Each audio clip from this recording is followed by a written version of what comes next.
Vous êtes de retour sur le plateau de Smart Tech, l'émission qui pousse les portes de l'innovation et questionne cette société numérique. Dans cette deuxième partie de l'émission, on va aller découvrir une innovation comme chaque jour. Là, il s'agit d'un robot, un nouveau robot magnétique, Slime aux multiples talents. Mais d'abord, c'est l'heure de notre rendez-vous. Le numérique, c'est politique. On en parle avec Tariq Krim, pionnier du web français, acteur et commentateur engagé du numérique. Bonjour Tariq. Bonjour Delphine. Alors aujourd'hui, la question que j'ai envie de vous poser, c'est d'abord, selon vous, qu'est-ce qu'on peut attendre du futur président ou de la future présidente de la République française ?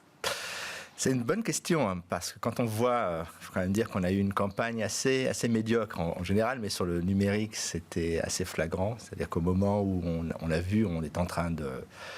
le numérique a un impact sur les élections, on en a parlé depuis des années.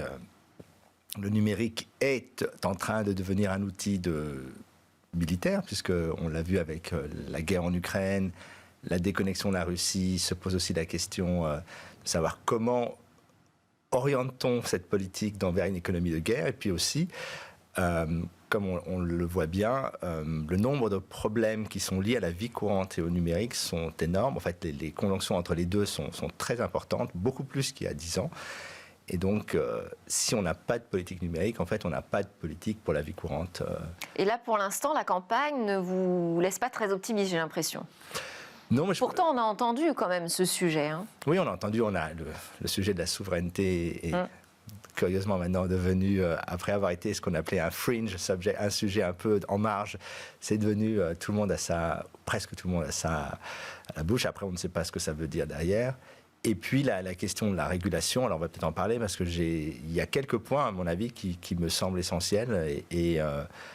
Alors sur la régulation, alors allons-y sur la régulation. Donc on a vu qu'en Europe on accélérait quand même sur ce sujet. Demain on va avoir un débat là-dessus sur le Digital Market Act avec le secrétaire d'État chargé de la transition numérique. Qu'est-ce qui, selon vous, est nécessaire de faire en matière de régulation ? Alors, le problème de la régulation, c'est que souvent on la voit comme on va interdire, on va empêcher, ou on va limiter. Oui. Et en fait, le véritable problème de la régulation, c'est de devoir adresser. Déjà, on le voit aux États-Unis, avec la nomination notamment de Lina Khan, il y a eu un changement de doctrine. C'est-à-dire que désormais, on va adresser les problèmes en mettant des professionnels. Parce qu'aujourd'hui, l'un des problèmes que l'on a, c'est que dans la justice, dans tous les domaines, que ce soit justice, police, que ce soit militaire, on a en fait des problématiques à régler. Souvent, ça prend énormément de temps. J'avais un ami qui me disait que lui, entre choisir la France et les Pays-Bas, il a préféré les Pays-Bas parce qu'il dit si on a un problème indifférent, un problème de droit, de propriété intellectuelle, ça va être réglé en 6 mois, 1 an aux Pays-Bas et en France, c'est sûr que c'est on ne sait pas. Long. Ouais. Donc il y a déjà un problème de remettre la régulation et pour être sérieux sur la question de la régulation, il faut augmenter le budget des différentes agences.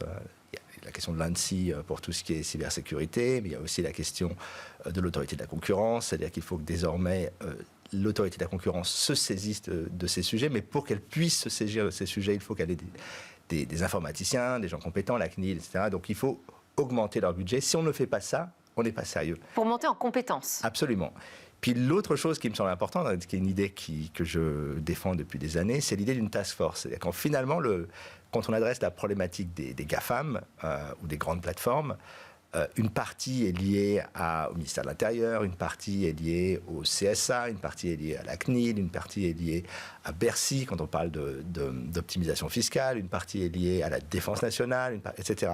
Donc en fait, la problématique est éparse et chaque agence traite une petite partie du sujet. Oui. Et donc en fait, on ne traite jamais vraiment le sujet en cette totalité. Et donc cette idée de task force, c'est d'avoir une personne qui coordonnerait ces différentes agences de régulation de façon à ce que... Donc pas un ministère du numérique. Alors, ça, on peut y venir, parce que je pense que ce qui est important, parce qu'on parle souvent du ministère du numérique, en disant qu'il faut un ministre du numérique. Aujourd'hui, le numérique est rattaché à Bercy. Quand c'est un secrétariat d'État, ce qui était Cédrico et ce qui était ses prédécesseurs, ça veut dire qu'il le propose et c'est le ministre, en l'occurrence aujourd'hui Bruno Le Maire, qui dispose. Oui. Évidemment, dès qu'on est à Bercy, ça veut dire qu'on ne regarde toujours les choses d'une manière très comptable, parce que c'est un peu leur, leur métier. Et donc séparer, avoir un ministère indépendant sous-entend qu'il faudrait également une administration indépendante, parce qu'un ministre, malheureusement, les ministres du numérique ont souvent été des gens qu'on met en avant, mais qui n'ont pas d'administration propre. C'est-à-dire finalement, ils s'appuient sur Bercy et Bercy a ses propres travers, ses compétences, mais aussi ses propres travers.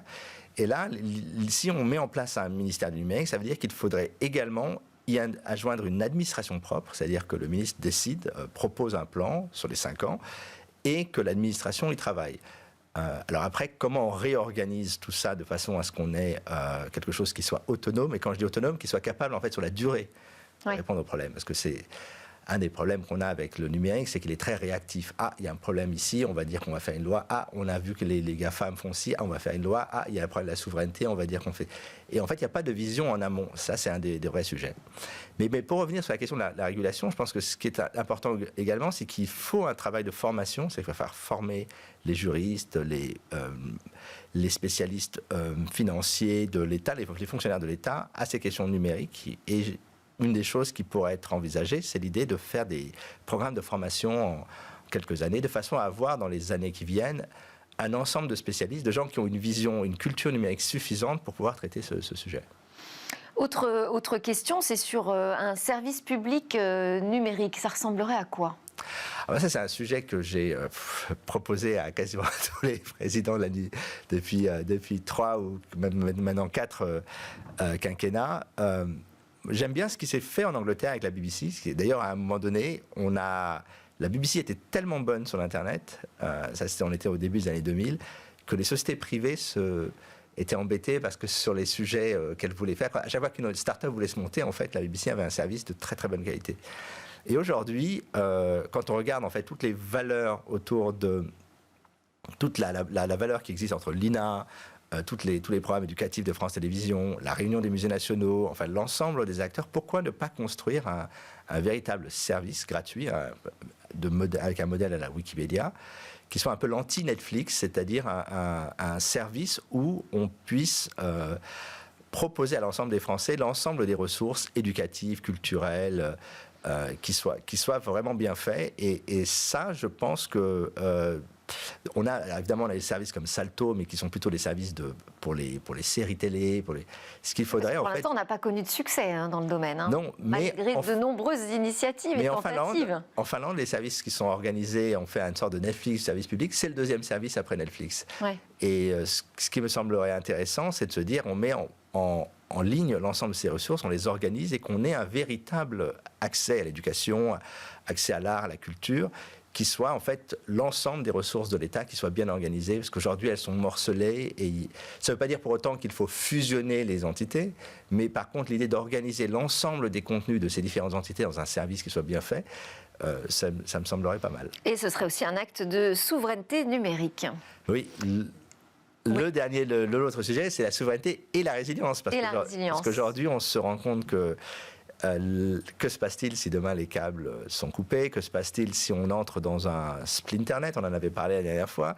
Comment organise-t-on l'État pour être résilient? C'est-à-dire comment s'assure-t-on que les services numériques fonctionnent et fonctionnent bien, quelles que soient les conséquences extérieures. Beaucoup de sujets donc pour la prochaine présidence de la République. Merci beaucoup Tariq Krim pour votre regard sur ces sujets numériques toujours politiques. À suivre dans Smart Tech, notre séquence est demain.